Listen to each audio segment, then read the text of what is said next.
the one of the conclusions that I came to with my research on supernatural is that certain categories of beings that are referred to in traditions all around the world, shamans call them spirits.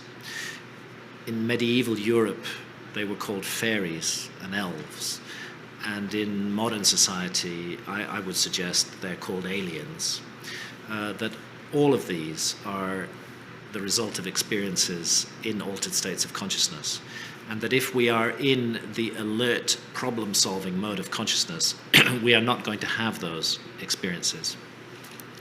But in an altered state of consciousness, there's a remarkable unanimity and uniformity and similarity amongst these three supposedly different categories of beings: spirits, fairies, and so-called aliens today.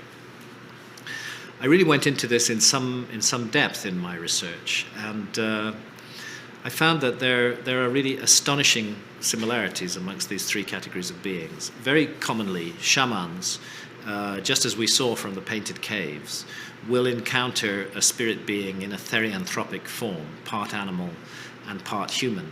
I was astonished to discover that fairies in medieval Europe were also very frequently encountered in that form.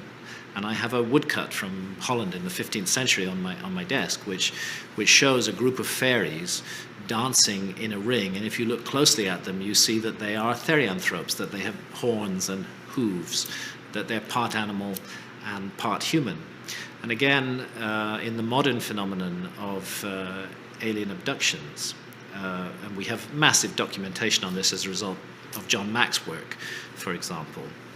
Very frequently, the abductee will first see a being who is an animal, or part animal and part human in form, later perhaps transforms into the more familiar grey type of entity.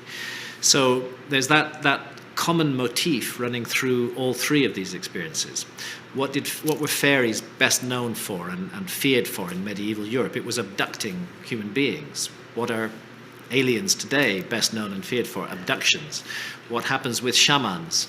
Very frequently they experience an abduction into the spirit world. It's their